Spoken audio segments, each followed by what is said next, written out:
Sir, one nation one election మీద మీరేం చెప్తారు? మనం చాలామంది మధ్యతరగతి వర్గాలకు కానీ రాజకీయంలో ఉన్న వాళ్ళకి కానీ పత్రికలకు సరే టీఆర్పీ కోసం అని చెప్పానో లేకపోతే సర్క్యులేషన్ కోసం చెప్పాను ఎలక్షన్లు వస్తున్నాయి. కానీ ఎలక్షన్లు అంటే మొహం వస్తుంది మన సమాజంలో. మళ్ళీ మళ్ళీ ఎలక్షన్లు వస్తున్నాయి, బై ఎలక్షన్లు వస్తున్నాయి, అవును. అసెంబ్లీ తర్వాత పార్లమెంట్ మళ్ళీ లోకల్ ఎలక్షన్స్ అంతా అని చెప్పిన భావం కలిగింది. కాబట్టి ప్రతిపాదన వచ్చింది. కానీ ప్రతిపాదన మనం చూడవలసింది ఏం ఫలితం సాధించదలుచుకున్నాం. మన ఎన్నికల్లో మన ప్రజాస్వామ్యంలో సమస్యలు ఏమిటి? విపరీతమైనటువంటి అవినీతి. ఎన్నికల్లో అక్రమ ఖర్చు, ప్రచారం ఖర్చు కాదు, అక్రమ ఖర్చు. ఇప్పుడు మన తెలుగు రాష్ట్రాలను మీరు చూసినట్టయితే తెలంగాణ కానీ ఆంధ్రప్రదేశ్ కానీ 20-30 కోట్ల రూపాయలు ఖర్చు పెట్టడం అసెంబ్లీ నియోజకవర్గానికి ఒక అభ్యర్థి, ఇది పెద్ద కొత్త విషయం కాదు. చాలా చోట్ల జరుగుతుంది.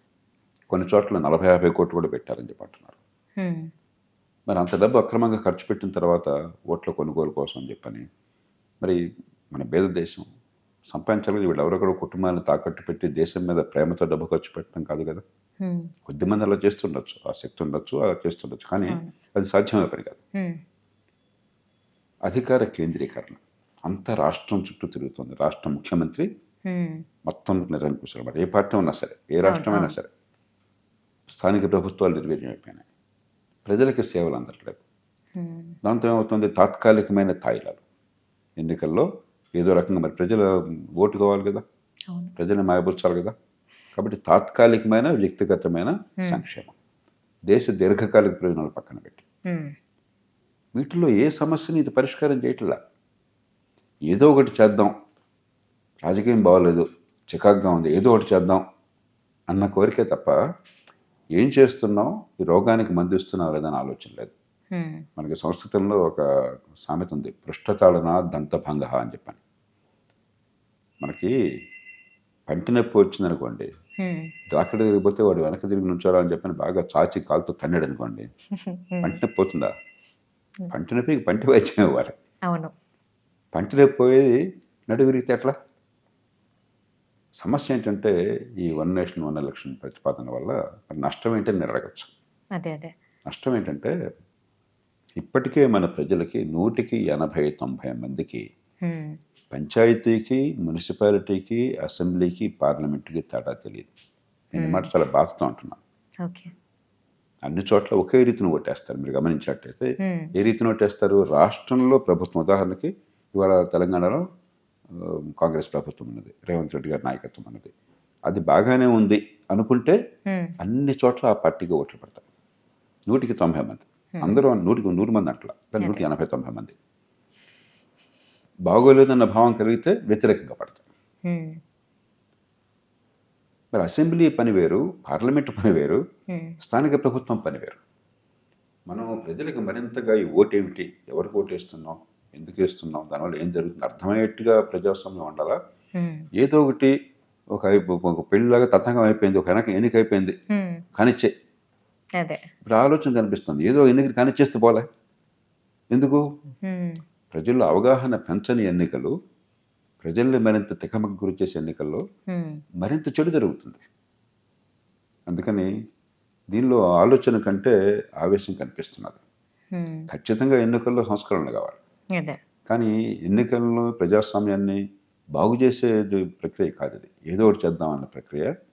అంచేత ఇదే శక్తిని, ఇదే సమయాన్ని ఎన్నికల్లో ఈ డబ్బు ప్రభావం, ఎన్నికల్లో ఈ తాత్కాలికమైన తాయిలాల ప్రభావం, దేశ దీర్ఘకాలిక ప్రయోజనాలు, ప్రజల దీర్ఘకాలిక ప్రయోజనాలు వాటిని పక్కన పెట్టి విద్య, ఆరోగ్యం, చట్టబద్ధ పాలన, సేవలు సరిగ్గా అందించడం అవి పక్కన పెట్టేసి, మరి ఎన్నికల్లో కులం, మతం, ప్రాంతం ప్రభావం ఇవి పోవాలి.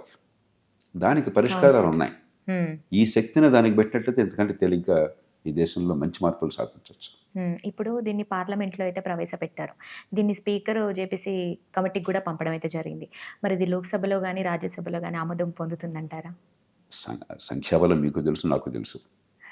ఈవేళ రాజకీయం ఎట్లా ఉన్నది, ఏమైనా నా పార్టీ సూర్యుడు తరపున ఉదయిస్తాడని చెప్పి మరో పార్టీ చచ్చడమేమోపగా సూర్యుడు తరపున ఉదయించడం అని చెప్తారు. కాబట్టి ఇలాంటి అంశం మీద ఏకాభిప్రాయం అసాధ్యం. హ్మ్. దీనికి పార్లమెంట్లో ఉభయ సభల్లో 3/4 మెజారిటీ కావాలి.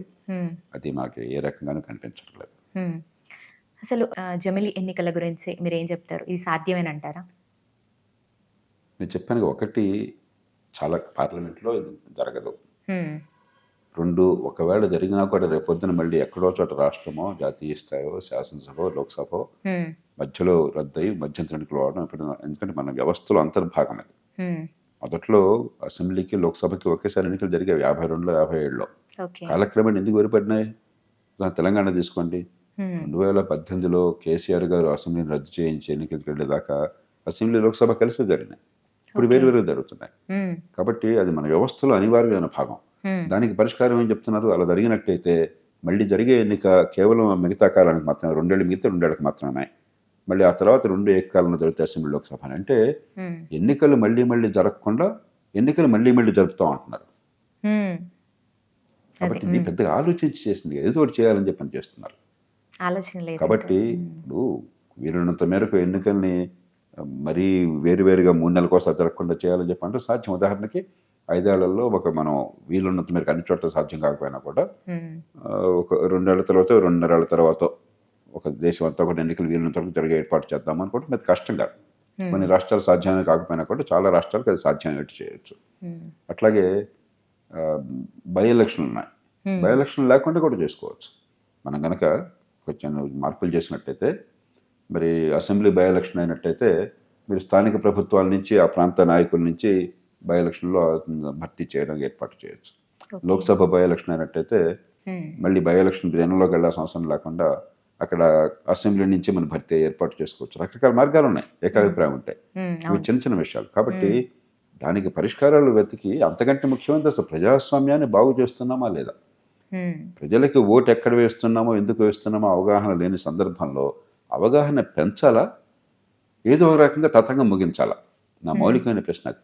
హ్మ్. నాకేమాత్రం అనుమానం లేదు.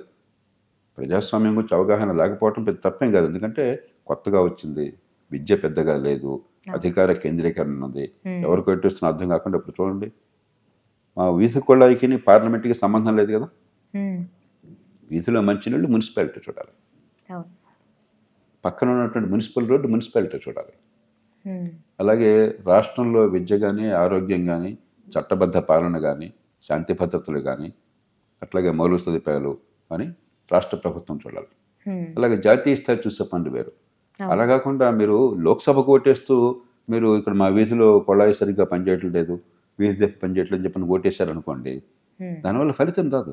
మనసులో ఏదో కొంత ఆవేదన ఉంది, ఓటేస్తాను తప్పితే హ్మ్. ఈ ఓటుకి జరిగే పర్యవసానానికి సంబంధం లేదు. ప్రజాస్వామ్యం బాగుపడ్డట్టు చెడిపోయినట్టు అప్పుడు. అందుకని కొంచెం లోతుగా ఆలోచించాలి. ఏదో ఒకటి ఇస్తున్నామా వాయినం, పుచ్చుకుంటున్నామా వాయినం అని చెప్పని ఏదో ఒకటి చేసేసాం అనుకుంటే లాభం లేదు. హ్మ్. గుడ్డెద్దు చెలో పడ్డట్టుగా.